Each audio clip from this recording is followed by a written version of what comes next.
तारीफ करें तो कैसे मुस्कुराहट निकलती है मुख से, हैं? जय जयकार में कंजूसी हैं, बैठे हैं तो अब टिक गए और टिके, पता चला कि झपकी है, लेकिन झपकी यहाँ आई नहीं है किसी को, निद्रा देवी का प्रवेश नहीं हुआ। तो भाव से एक बार जय जयकारा लगाइए और हम झूमते हुए भगवान का जो है भजन करें। बोली भागवत भगवान की जय। मेरी झोपड़ी के भाग आज खुल जाएंगे, राम आएंगे। मेरी झोपड़ी के भाग आज खुल जाएंगे।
श्री राधे राधे राधे राधे श्री राधे। और दर्शन प्राप्त हो जाता है। इसलिए बाबा तुलसी बहुत खूब कहा करते हैं कि ईश्वर अंश जीव अविनाशी चेतना माल से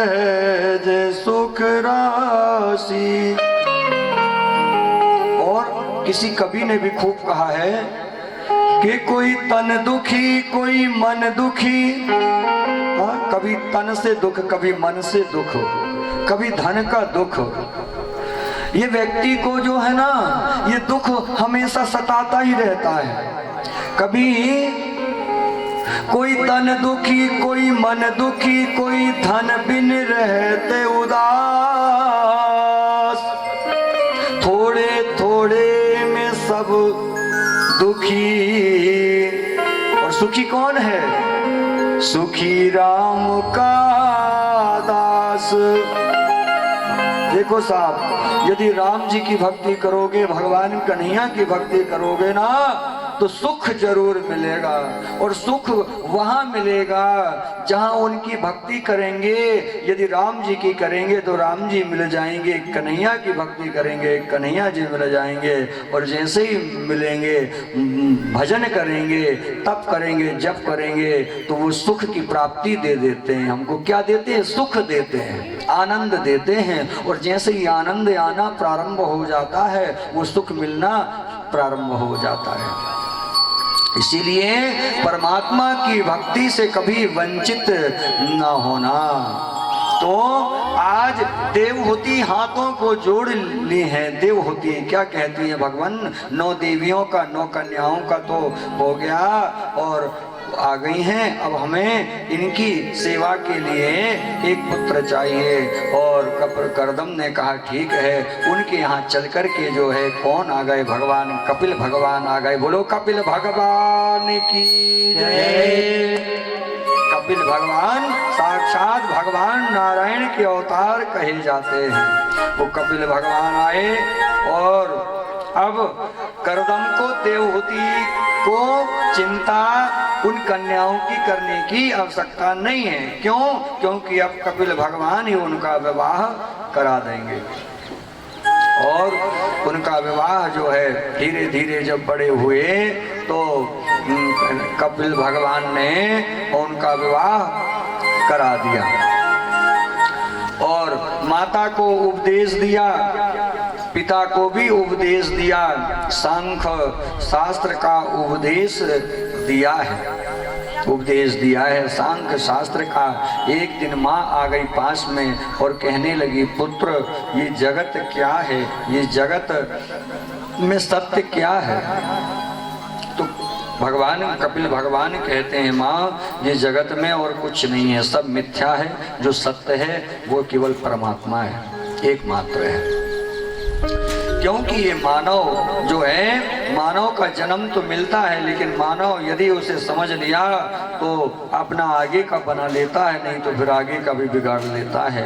क्योंकि ये जीव, देखिए सांख्य शास्त्र का उपदेश कपिल मुनि अपनी माता देवहूति को दे रहे हैं कि बड़े भाग मानुष तन पावा और सुर दुर्लभ सब ग्रंथ ही गावा।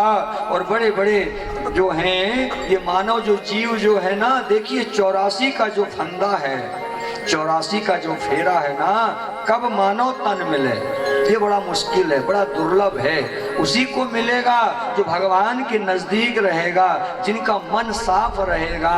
मन में यदि अहंकार है, ईर्ष्या है, क्रोध है, लोभ है, मोह है। किसी ने कहा है, लोभी पर सब रुष्ट हो,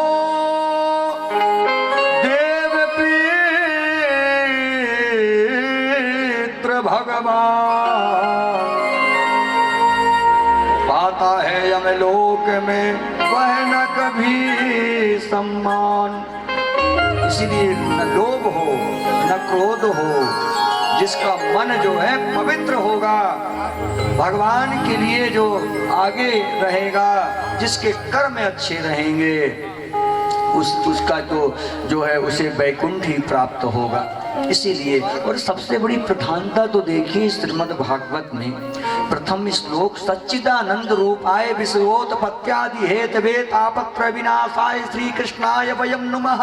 और अंतिम जो श्लोक है, केशव केशव कीर्तन, केवल कीर्तनम, केवल मेरी जो भक्ति करेंगे ना, वो केवल कीर्तन मात्र से मैं प्राप्त हो जाऊंगा, मेरे प्रभु ने ये कह दिया है। कोई तपस्या नहीं करनी है, कोई 4-4 घंटे 5-5 घंटे वन और जंगल जाने की आवश्यकता नहीं है। साहब घर में बैठ करके आप भगवान श्री राघव का भजन करते हुए और परमात्मा को प्राप्त कर सकते हैं, उनके धाम उनके परम पद को प्राप्त कर सकते हैं।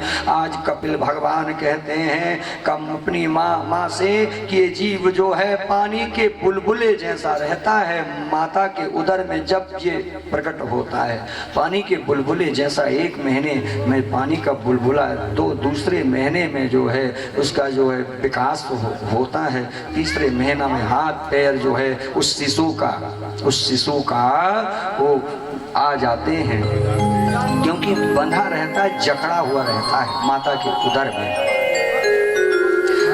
तीसरे चौथे महीने उसके बाल नाखून और बाल धीरे धीरे, और 5वें 6वें महीने में जो है पूरा विकास जो है शरीर की जो संरचनाएं हैं, हाँ, वो धीरे धीरे होने लगती हैं। देखिए ये मानव काया व्यक्ति का जन्म। अच्छा 7वें महीने में साहब उसको पूर्व जन्म का याद रहता है। 7वें महीने में पूर्व में क्या था, इसके पहले में कहाँ था, क्या था, ये सब उसे याद रहता है और भगवान से विनती करता है, रोता है, मन ही मन रोता भी है, गिड़गिड़ाता है, हे प्रभु मैं ये कहाँ आ गया हूँ, कहाँ घोर नरक। क्यों? क्योंकि मल मूत्र विष्ठा में इत्यादि पड़ा रहता, कैद से पड़ा रहता है। और भगवान की संरचना तो देखिए कैसी व्यवस्था कर देते हैं वो जीव की, है? एक नाल लगा दी जिससे माँ जो भी खाएगी पिएगी उस शिशु को जो है प्राप्त होता रहता है। देखिए जब जन्म हो जाता है उसके बाद भी वो खाने पीने लायक नहीं रहता है, दांत नहीं रहते हैं, दांत नहीं रहते हैं। भगवान ने दूध की व्यवस्था कर दी है। भगवान की व्यवस्था तो देखिए कितने अच्छे व्यवस्थापक हैं, क्योंकि भगवान जानते हैं यदि ये शिशु छोटा है और यदि अभी से खाने पीने में लग जाएगा तो ये पचा नहीं पाएगा, इसलिए दांत नहीं दी। जब थोड़ा और बड़ा हुआ तो सबसे पहले काय का दांत आता है, दूध का दांत। धीरे धीरे दूध के दांत आते हैं कि अभी भी कैसा खाना है, बिल्कुल साधा। इसको और बड़ा हुआ तो काय के दांत दे दिए, दूध वाले दांत ले लिए भगवान ने। फिर काय के दांत, मजबूत दांत कि अब तू खा, कुछ भी खाएगा पचा लिया। बड़ा हुआ और बड़ा हुआ, 40 का 50 का, तो जैसे ही 60 का हुआ दांत वो जो दिए थे भगवान ने फिर लेना शुरू कर दिए। अब तेरा समय गया खाने पीने, अब तेरा समय गया, अब तो तू दूध भात खा के 60 के बाद फिर दांत ले लेते हैं। लेकिन आजकल तो लोग नकली दांत लगवा लेते हैं। वृंदावन बिहारी लाल की जय। लेकिन 70 में यदि खाओगे ज्यादा अधिक वो पचेगा नहीं, वो बीमारी का कारण बनेगा। भगवान की व्यवस्थाएं बड़ी सुंदर हैं और ये जीव जो है बार बार भगवान से प्रार्थना करता है, हे प्रभु 7वें 8वें महीने में इसे पूर्व का ध्यान रहता है, भगवान से प्रार्थना करता है और वादा करता है, हे प्रभु मैं सदा आपकी भक्ति ही करता रहूँगा, एक बार इस घोर नरक से मुझे निकाल दो। वादा करता है भगवान से, वचन देता, पुनरपि जननम पुनरपि मरणम, पुनरपि जननम पुनरपि मरणम, पुनरपि जननी जठरे शयनम, इह संसारे इह दुस्तारे, कृपया पारे पाहि मुरारे। भज गोविंदम भज गोविंदम भज गोविंदम मूलमते, भज गोविंदम भज गोविंदम भज गोविंदम मूलमते। पुनरपि जननम पुनरपि मरणम, फिर ये जीव का जन्म होगा फिर मरण होगा। पुनरपि जननी जठरे शयनम, फिर माता के उदर में जाएगा। ये चक्र जो है चलता रहता है साहब। इसीलिए ऐसी भक्ति कर लो भगवान की, किस आने जाने, क्योंकि बड़ा कष्ट होता है, याद रखना। वो तो हम समझ नहीं पाए, बड़े हो गए पता ही नहीं चला, लेकिन कष्ट से सहते हुए चले आए हैं। इसीलिए ये तन मिला है। भगवान ने एक कमरा दिया है, इस कमरे को बड़ा सुंदर रखिए, साफ रखिए, अच्छा रखिए। ऐसी वस्तुओं को ग्रहण मत कीजिए। मांस, मदरा इत्यादि यदि लेते भी हो तो त्याग दीजिए, क्योंकि आज हम खा तो लेंगे किसी को मार करके, लेकिन कोई हमें भी फिर मारने वाला बैठा हुआ है, हमारा मांस भी खाने वाला कोई बैठा परस्पर है। ये देखिए प्रकृति का नियम है। ये प्रकृति अपने हम जैसा सोचते हैं वैसे ही हमें अपने सामने खड़ा ला कर एक दिन खड़ा कर देती है ला करके। ये प्रकृति का नियम है साहब। आप यदि किसी को खाओगे मार करके, किसी जीव की हत्या करके, तो कल आपके साथ भी वही होगा। आप यदि किसी को एक डंडा मारोगे तो याद रखना आपको मारने वाला कहीं ना कहीं कभी ना कभी मोड़ में इतने बड़े जीवन में जरूर सामना करना पड़ जाएगा। वादा किया है तो निभाना पड़ेगा, लेकिन वादा करता है वहां, लेकिन यहाँ निभाना भूल जाता है। और जैसे ही बालक का जब जन्म हुआ तो अपने मम्मी पापा दादा दादी चाचा चाची मामा मामी में अपने परिवार में लग जाता है। और जिस परमात्मा ने कृपा किया, जिस परमात्मा ने भेजा साहब, उसी को भूल जाता है और अपने काम में लगा रहता। पूरा जीवन बचपन निकल गया, खेलने कूदने में बचपन निकल गया, पता ही नहीं चला। ये बचपन निकल गया, बड़ा हुआ, शादी हो गई, पत्नी में फंस गया कुछ वर्षों तक। इसके बाद बच्चे हो गए, बच्चों में लग गया, उनकी शादी विवाह, पूरा जीवन जो है इसी में चला गया, पता ही नहीं चला। इतना समय निकल गया, सोचो 20 के हो गए, 30 के हो गए, 40 के हो गए, 50 60 70 के हो गए। कितना समय निकल गया। क्या किया हमने? कुछ नहीं किया, खाया पिया बस, और कुछ नहीं किया। इसलिए जितना हो सकता है परमात्मा की आराधना हो, भगवान नाम का दर्शन हो, नित्य जप हो, जीवन में जप हो। कपिल मुनि कहते हैं माँ देवहूति से, माँ ये जीवन जो है यदि कुछ है तो केवल परमात्मा भगवान श्री कृष्ण हैं। अनेक अनेक श्लोकों में जो है अपनी माता को सांख्य शास्त्र का उपदेश दिए हैं। और कपिल भगवान जो है इस तरह कहते हुए वहाँ से चले गए हैं, अपनी माता को उपदेश देकर के। देवहूति करदम जो है लगातार भगवान की आराधना में लग गए, परमात्मा की आराधना में लग गए हैं। और हाथों को जोड़ करके जो है कपिल देव वहाँ से चले गए हैं और माता पिता दोनों भगवान की आराधना में लग गए हैं। बोलिए द्वारकाधीश भगवान की जय। इसीलिए भगवान से दोनों हाथों को जोड़ करके यही प्रार्थना करना है, प्रभु आप हमारे जीवन में सुख दो या दुख दो, जैसा हमें ये जीवन दोगे उसी तरह हम निर्वाह करते रहेंगे सदा आपका। बस इतनी आप हम पर कृपा करना कि सदा आपका हम भजन करते रहें, कभी आप हमसे दूर मत करना, सदा हम आपके नजदीक रहें। बस इतनी कृपा हम पर करना, इतनी कृपा कर देना हम पर। आगे चल कर के श्री सुखदेव जी महाराज वर्णन करते हैं कि यहाँ सती महारानी हुई हैं। भगवान शिव जी का चरित्र आता है। मनु महाराज की बड़ी बेटी आकृति का विवाह रुचि प्रजापति के साथ में हुआ। साक्षात भगवान यज्ञ नारायण भगवान प्रकट हुए हैं। यज्ञ नारायण भगवान की जय। यज्ञ नारायण भगवान का विवाह दक्षिणा नाम की कन्या से हुआ। वो कन्या का नाम क्या? दक्षिणा। इसीलिए जहाँ यज्ञ होता है तो दक्षिणा दी जाती है। यदि यज्ञ हुआ दक्षिणा नहीं हुई तो वो यज्ञ जो है सफल नहीं होता। यज्ञ नारायण भगवान की पत्नी का नाम क्या है? दक्षिणा। और इसलिए बिना दक्षिणा के यज्ञ पूर्ण माना जाता है। श्री सुखदेव जी महाराज कहने लगे कि मैत्रेय, यह जो देवहूति माँ की 9 बेटियां हुई थी उनमें एक अनसुईया का विवाह जो है अत्रि के साथ में हुआ है। एक बेटी का विवाह किस ऋषि के साथ? अत्रि ऋषि के साथ में हुआ। और उनकी कोई संतान नहीं हुई तो अत्रि ने तप किया। उस तपस्या से प्रसन्न होकर ब्रह्मा विष्णु महेश ये तीनों देव प्रकट हुए।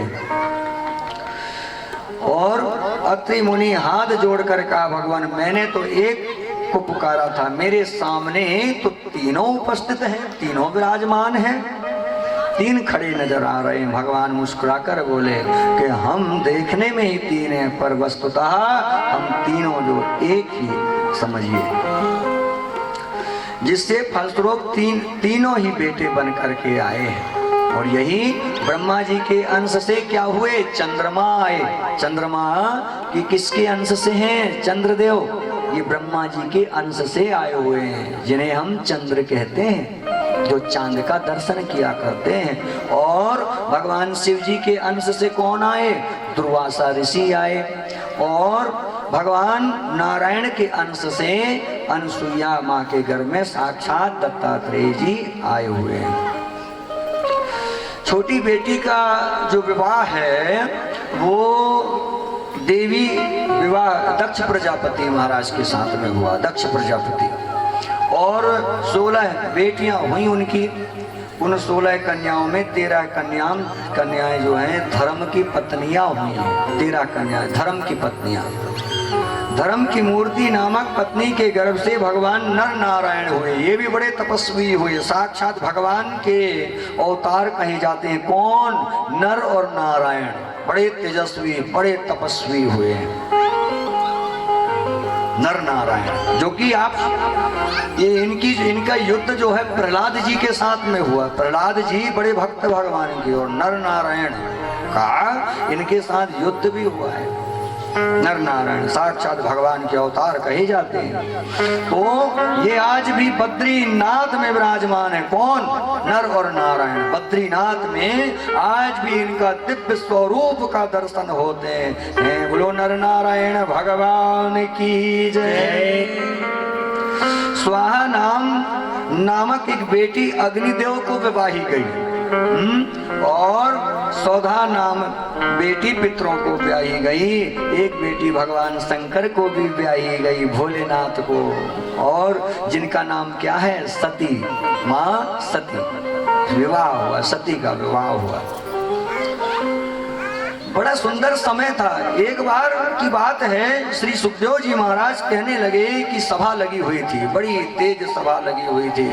तो ये देखो, यदि किसी को कोई पद दे दिया जाए या कोई प्रतिष्ठा मिल जाए तो उसे बड़ा अहम आ जाता है, अहंकार आ जाता है। तो दक्ष प्रजापति को अध्यक्ष का भार सौंप दिया, दक्ष प्रजापति को, तो बड़ा अहंकार आ गया। अब महाराज सभा लगी तो अब वो पहले जाके नहीं बैठेगा। कब जाके बैठे हैं कि जब पूरी सभा लगी हो, जब मैं अंत में पहुंचूं तो सब मेरा स्वागत खड़े होकर के करें, ऐसा अहंकार आया। और बाबा भोलेनाथ भी गए, ब्रह्मा जी भी, सारी सभा लगी है महाराज। अब दक्ष प्रजापति अंत में गए कि सब मेरा स्वागत करें खड़े होकर के, और इसमें सब तो खड़े हो गए, लेकिन ब्रह्मा जी और बाबा भोलेनाथ नहीं हुए खड़े। और दक्ष को बड़ा क्रोध आया कि शिव कर ना खिले, इस जीवन का क्षण भर का साफ भरोसा नहीं है। इसीलिए बाबा शिव देखिए इतने भावुक हो गए थे, इतने आनंद में झूम उठे थे राम नाम के जप में। कोई आए कोई जाए, उसी समय जो प्रजापति दक्ष प्रजापति आए, कहा सबने उठ करके स्वागत किया। भोलेनाथ निंदा करने लगे, खूब निंदा की भगवान शंकर को, बहुत कुछ सुनाया, खरी खोटी सुनाया। ना बैठने का ढंग है, ना पहनने का ढंग है, कई कुछ कहा। कहना भी पाप है और सुनना भी पाप है। तो बाबा तुलसी ने लिख दिया, बहुत सुंदर लिख दिया। क्या लिख दिए, हरि हर निंदा सुनई जो काना, हरि हर निंदा सुनई जो काना, कोई पाप गो घात समाना। बहुत बड़ा दोष है, एक गाय को मारने के बराबर पाप लग जाता है, गो हत्या का पाप जो है। इसलिए कहा कि रही मन धागा प्रेम का, मत तोड़ो चटकाना, का, टूटे से फिर ना जुड़े, जुड़े गांठ पड़ जाए। देखो जो परिवार होता है ना, एक बार यदि भरोसा टूट जाता है, एक बार यदि रिश्ता टूट जाता है, इसलिए मर्यादा परिवार में समाज में बना करके रखिए। एक बार ये धागा यदि टूट गया तो फिर कभी जुड़ता नहीं है साहब। इसीलिए आज दक्ष प्रजापति ने ना जाने क्या क्या कह दिया है। उधर जो है नंदी से नहीं रहा गया, उसने भी श्राप दे दिया, दक्ष तो हमारे स्वामी का अपमान करता है, जा तेरा सर धड़ से अलग हो जाएगा, हम तुझे श्राप देते हैं। उधर भगवान अपने कानों को बंद कर लिए, ना बुरा सुनो, ना बुरा बोलो, ना बुरा देखो। भगवान शिव का तो उठे अपने कैलाश पर्वत को चले गए। दक्ष प्रजापति आए, लेकिन बैर भाव हो गया, दुश्मनी हो गई, शत्रुता हो गई। और अब एक दिन दक्ष प्रजापति ने यज्ञ रखा अपने घर में, अपने महल में, सभी को निमंत्रण दिया, लेकिन किसको नहीं बुलाया? बाबा शिव को नहीं बुलाया। और जिस यज्ञ में भगवान भोलेनाथ ना जावे वो यज्ञ कभी सफल हो ही नहीं सकता, क्योंकि ये शिव हैं कौन? ये शिव हैं कौन? बाबा तुलसी लिखते हैं, क्या लिखते हैं कि विश्वनाथ ममनाथ पुरारी, विश्वनाथ ममनाथ पुरारी, विश्वनाथ ममनाथ पुरारी, विश्वनाथ ममनाथ पुरारी, विश्वनाथ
सरकार की विश्वनाथ ममनाथ पुरारी, त्रिभुवन महिमा विदित तुम्हारी, राम ही केवल प्रेम प्यारा, जान ले वो जो जानन हारा। भगवान भोलेनाथ जानते हैं, समझते हैं, क्योंकि भगवान शिव जो है राम को पूछते हैं, अपना परम आराध, अपना परम स्वामी मानते हैं। और राम जी कहते हैं यदि भगवान शिव को प्रसन्न करना है तो भगवान राम जी का पूजन कर लो, प्रार्थना कर लो, आराधना कर लो, भगवान शिव अपने आप प्रसन्न हो जाते हैं। और भगवान शिव का पूजन कर लिया तो राम जी प्रसन्न, और राम जी का पूजन कर लिया, एक दूसरे के पूरक हैं। इसीलिए अब भगवान शिव जो है, जैसे ही यज्ञ रखा गया दक्ष प्रजापति के यहाँ, सबको निमंत्रण दिया, लेकिन शिव को नहीं बुलाया। और ये शिव है कौन? ये शिव है विश्वनाथ। विश्वनाथ विश्वास के स्वरूप, श्रद्धा विश्वास स्वरूपिणो, ये है विश्वास के स्वरूप बाबा भोलेनाथ है और साक्षात जगत जननी माता पार्वती श्रद्धा के रूप में है। इसलिए आपसे कहा जाता है कि श्रद्धा रखो, विश्वास रखो। यदि विश्वास नहीं होगा, श्रद्धा नहीं होगा तो वो यज्ञ जो है निष्फल हो जाएगा। इसलिए श्रद्धा, यदि छोटा सा भी मंत्र है हमारे पास में और उसमें विश्वास है तो परम सिद्धिदायक हो जाता है, सिद्ध हो जाता है। सती कहने लगी, स्वामी मेरे पिता के यहाँ इतना बड़ा यज्ञ है, सभी लोग जा रहे हैं, चलिए ना हम भी चलें। बाबा भोलेनाथ ने कहा नहीं नहीं, जहाँ से निमंत्रण आया हो वहाँ जाना नहीं चाहिए, इसीलिए तुम्हें और तुम भी मत जाओ। स्वामी जाना है, चलिए ना, चलते हैं, मेरे पिता के यहाँ में इतना बड़ा यज्ञ हो रहा है और हो सकता है भूल गए हों, चलिए ना स्वामी। बाबा शिव ने कहा नहीं सती, वहाँ जाना ठीक नहीं है, जहाँ से निमंत्रण ना आवे। हाँ, लेकिन पिता के यहाँ जाने में कोई निमंत्रण की आवश्यकता नहीं पड़ती है। पिता के यहाँ, गुरु के यहाँ जाने में कोई निमंत्रण नहीं, कोई धार्मिक स्थान में निमंत्रण की आवश्यकता नहीं पड़ती है, बिना बुलाए जा कर के बैठ सकते हैं। लेकिन तुम्हारे पिता मुझसे बैर रखते हैं। लेकिन सती ने नहीं माना। सती ने कहा, स्वामी आपको क्या पता, आप कन्या होते ना तो आपको पता चलता। बाबा भोलेनाथ ने कहा, मुझे कन्या नहीं होना है, मैं जैसा हूँ वैसे ही ठीक हूँ और मुझे तो बैठ कर के राम नाम का जप करना है। लेकिन सती से नहीं रहा गया, फिर से कहने लगी। बाबा शिव ने कहा, ठीक है, तुम्हें जाने की इच्छा है तो ठीक है, तुम जाओ, लेकिन चिंता तो हो रही है। वो बाबा शिव तो समझ जाते हैं, राम जी को जो मंजूर, खूब समझाते हैं, खूब समझाते हैं। जब समझ में नहीं आता तो अपने राघव के ऊपर छोड़ देते हैं। और बाबा तुलसी ने फिर से लिख दिया क्या, कि हो यही सोई जो राम रची राखा, हो यही सोई जो राम रची राखा, हो यही सोई जो राम रची राखा, हो यही सोई जो राम रची राखा, ओ करी दर कराया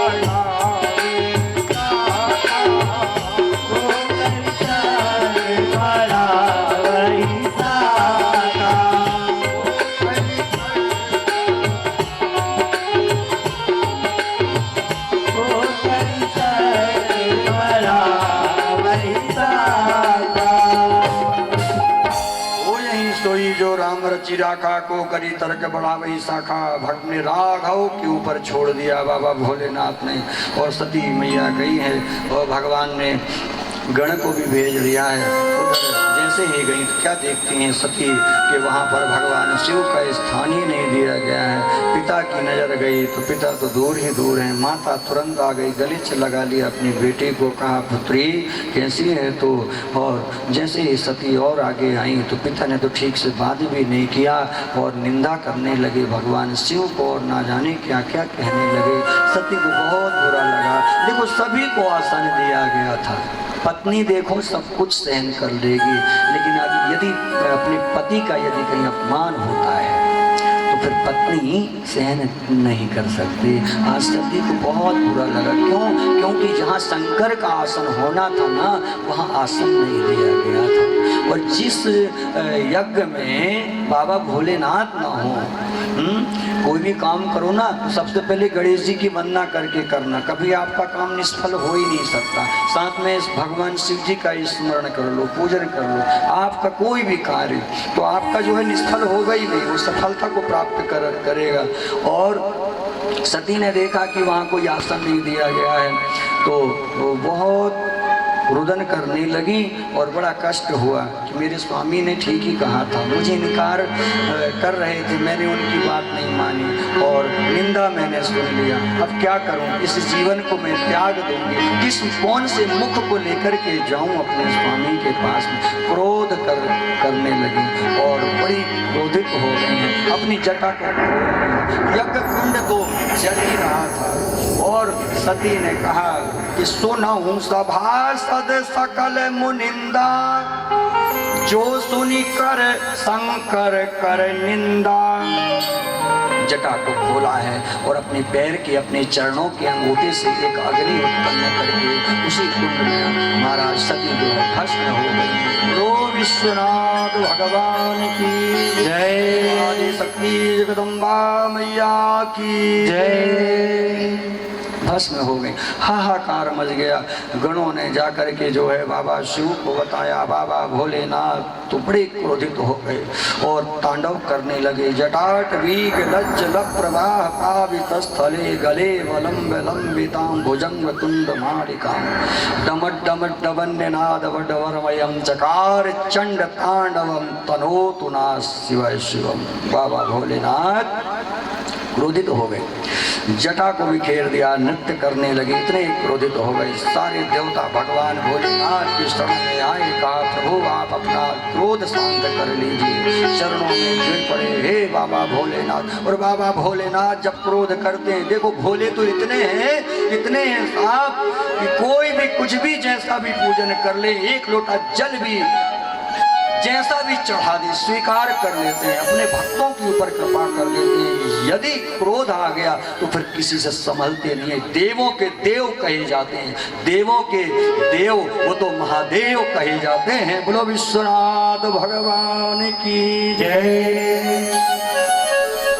देवता प्रार्थना करने लगे। भूत्यालेपन भूषिता प्रविलसन नेत्राग्नि दीपांकुरा कंठे पन्नग पुष्पदाम सुमगो गंगा जले पूरिता ईखाताम्र जटाग्र पल्लयुतो नेस्तो जगन मंडपे शंभुर मंगल कुंभता मुभगतां भूया सतां श्रेयसे कर्चन कृतंबा काय जम कर्म जंबा श्रवण नयन जंबा मान संबापराधम वेतम वेतंबा सर्व में तत् क्षमस्व।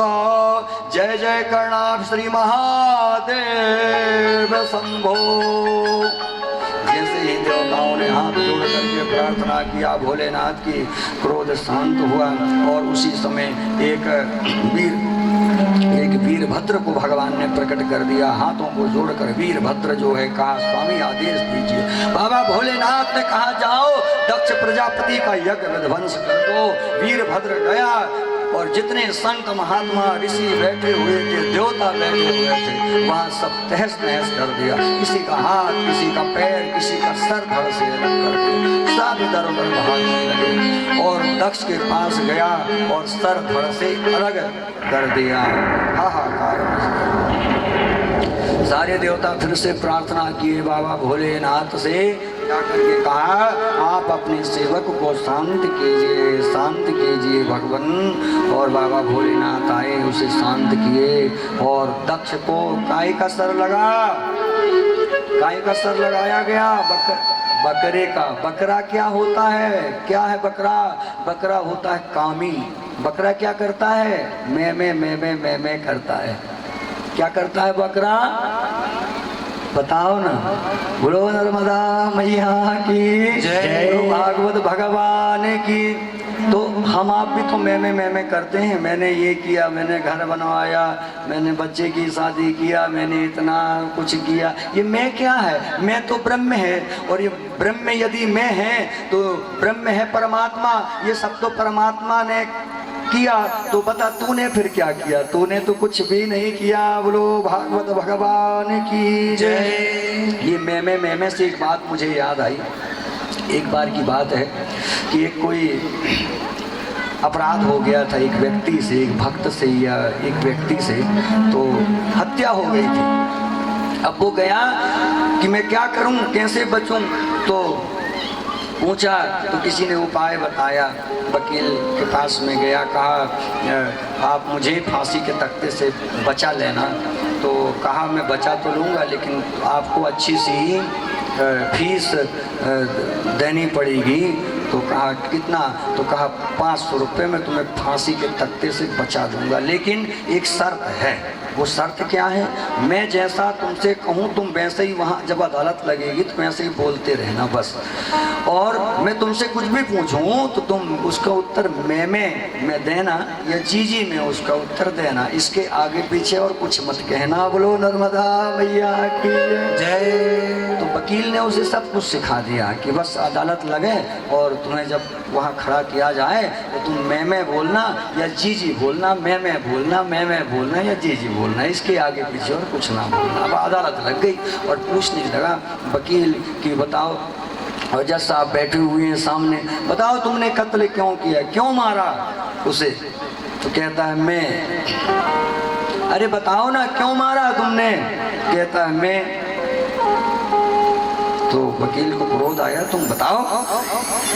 तो कहता है जी मैं जी इसके अलावा और कुछ ना।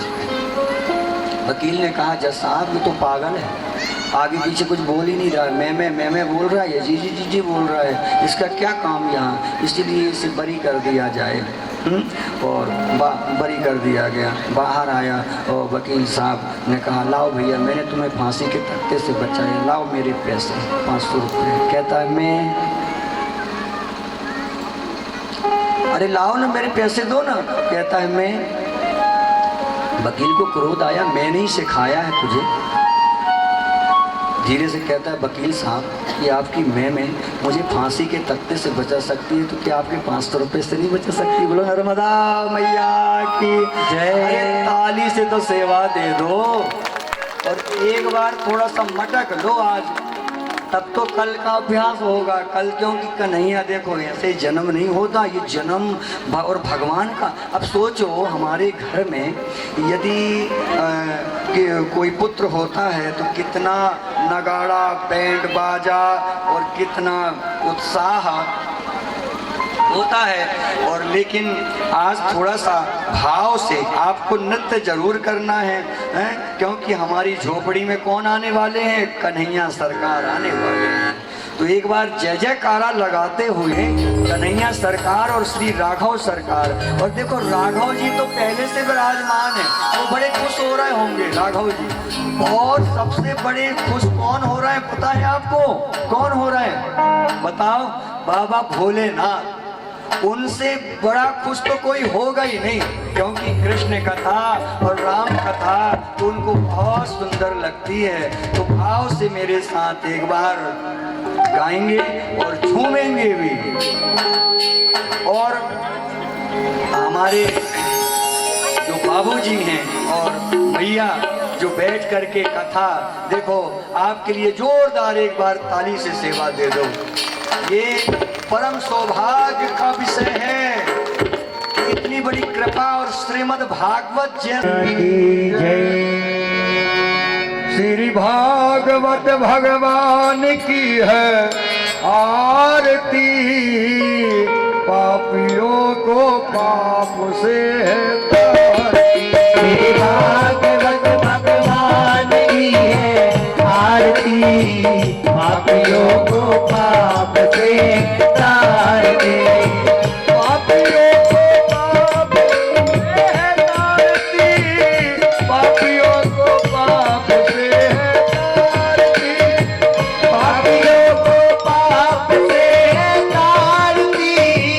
पापियों को पाप से है तारती, पापियों को पाप से है तारती, पापियों को पाप से है तारती, पापियों को पाप से है तारती, पापियों को पाप से है तारती।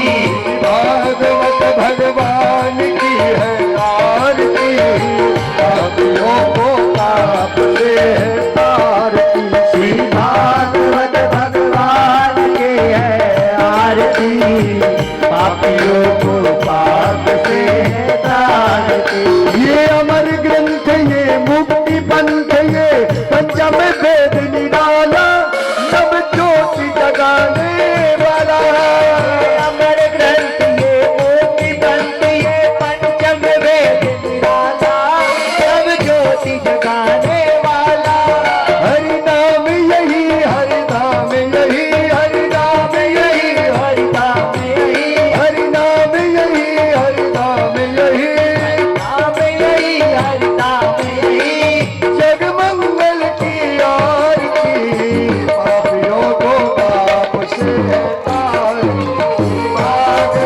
भगवान की है आरती, पापियों को पाप से तारती। श्री भागवत भगवान की है आरती, पापियों को पाप से तारती।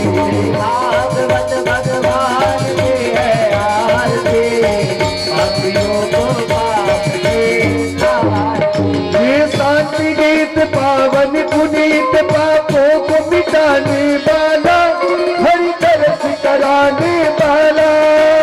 शांति गीत पावन पुनीत पापों को मिटाने वाला, हरि तरस कराने वाला। ये सुख करनी ये दुख हरणी, ये सुख करनी ये दुख हरणी, ये सुख करनी ये दुख हरणी, ये सुख करनी ये दुख हरणी। मधुसूदन की आरती, पापियों को पाप से तारती। श्री भागवत भगवान की है आरती, पापियों को पाप से तारती। श्री भागवत भगवान की है आरती, पापियों को पाप से तारती। ये मधुर बोल जग बंद गोल, तन मार्ग बताने वाला, बिगड़ी को बनाने वाला, बिगड़ी को बनाने वाला, बिगड़ी को बनाने वाला। ये मधुर बोल जग बंद गोल, तन मार्ग बताने वाला, बिगड़ी को बनाने वाला, बिगड़ी को बनाने वाला, बिगड़ी को बनाने वाला। श्री राम यही घनश्याम यही, श्री राम यही घनश्याम यही, श्री राम यही घनश्याम यही, श्री राम यही घनश्याम यही। प्रभु महिमा की आरती, पापियों को पाप से तारती। श्री भागवत भगवान की है आरती, पापियों को पाप से तारती। पापियों को पाप से है तारती, पापियों को पाप से है तारती, पाप से तारती, पापियों को पाप से तारती। पापियों को पाप से है तारती, पापियों को पाप से है तारती, पापियों को पाप से तारती, पापियों को पाप से तारती। श्री भागवत भगवान की है आरती, पापियों को पाप से तारती। श्री भागवत भगवान की है आरती, पापियों को पाप से तारती। कर्पूर गौरम करुणा बतारम संसारतारम सदा वसंतम हृदयारविंदे भवं भवानी। माला कलिदानकाय कपाल माला कुंडलाय, दिगंबराय दिगंबराय नमः शिवाय नमः शिवाय। तमेव माता जगता तमेव, तमेव बन्धु तमेव विद्याधर्मं तमेव, तमेव सर्वं तमेव देव। गुरुर्ब्रह्मा गुरुर्विष्णु गुरुर्देवो महेश्वरः, गुरुर्साक्षात् परब्रह्म तस्मै श्री गुरवे नमः, तस्मै श्री गुरवे नमः, तस्मै श्री गुरवे नमः। हरे राम हरे राम राम राम हरे राम, हरे कृष्ण हरे कृष्ण कृष्ण कृष्ण हरे हरे, हरे राम राम राम हरे हरे, हरे कृष्ण हरे कृष्ण कृष्ण कृष्ण हरे हरे। हरे राम राम राम राम हरे हरे, हरे कृष्ण हरे कृष्ण कृष्ण कृष्ण हरे हरे। हरे राम राम राम हरे हरे, हरे कृष्ण हरे कृष्ण कृष्ण कृष्ण हरे हरे। हरे राम राम राम हरे हरे,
घट बन से वाले गोकुल के राजा मेरी अखियाँ तरस गई अब तो घट बन से वाले गोकुल के राजा मेरी अखियाँ तरस गई अब तो आजा आजा आजा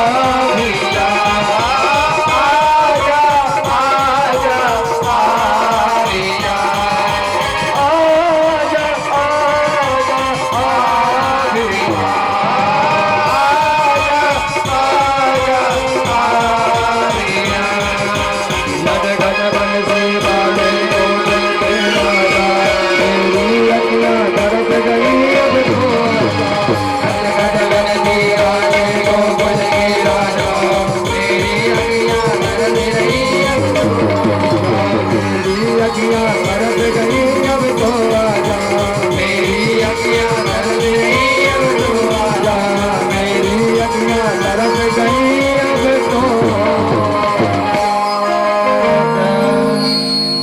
भागवत भगवान की जय, राधा रानी सरकार की जय, राजा रामचंद्र भगवान की जय, सुखदेव जी महाराज की जय, हनुमान जी महाराज की जय, राम की सभी देवी देवताओं की जय, धर्म की जय हो, प्राणियों में गौ माता की जय हो, जनों की जय हो, समाज की जय हो, पिता की जय हो, सनातन धर्म की जय हो, धर्म की जय हो। हर हर नरहरे नमः पार्वती पते हर हर महादेव। जय जय श्री राधे, जय जय श्री राधे, जय जय श्री राधे। आरती में जल घुमा लीजिए और चावल पुष्प लेकर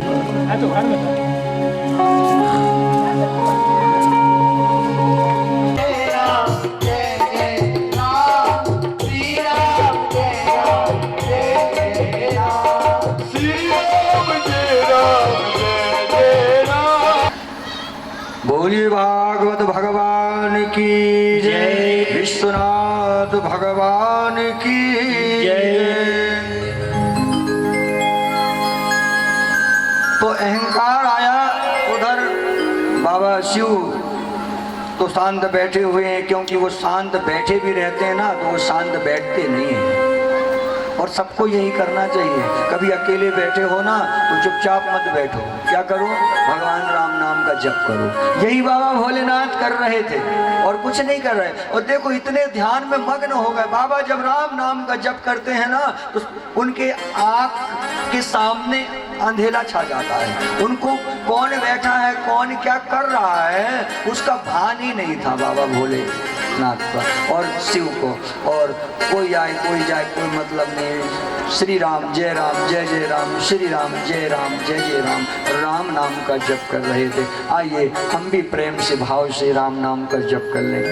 श्री राम जय जय राम, श्री राम जय जय राम, श्री राम जय जय राम, श्री राम जय जय राम, श्री राम जय जय राम, श्री राम जय जय राम, श्री राम जय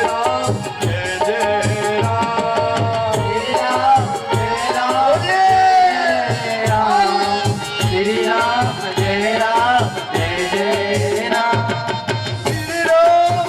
महाराज राजा परीक्षित को सुनाने लगे। बोलिए द्वारकाधीश भगवान की जय।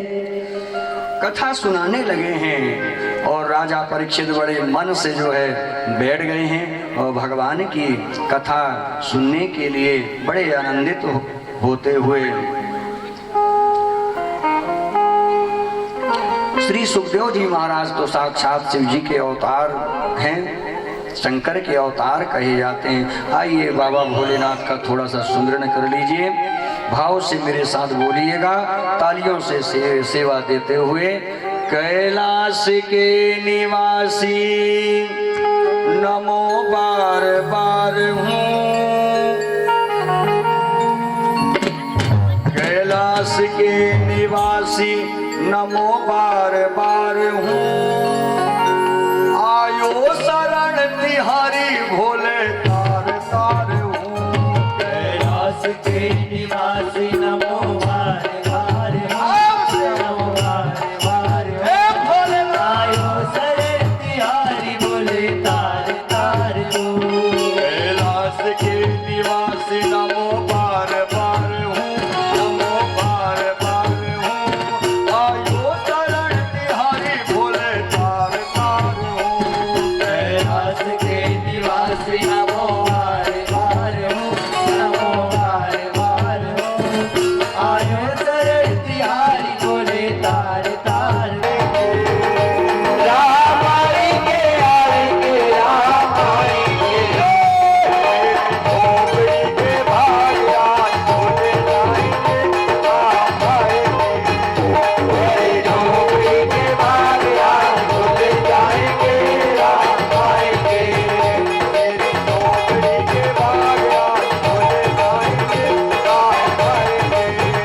मेरी झोपड़ी के भाग आज भूल जाएंगे राम आएंगे। झोपड़ी के भाग आज भोले जाएंगे, राम आएंगे। मेरी झोपड़ी के भाग आज भूल जाएंगे राम आएंगे। झोपड़ी के भाग आज भोले जाएंगे, राम आएंगे। मेरी झोपड़ी के भाग आज भूल जाएंगे राम आएंगे। झोपड़ी के भाग आज भोले जाएंगे, राम आएंगे। बोलिए महाराज।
राधे श्री राधे राधे श्री राधे राधे श्री राधे श्री राधे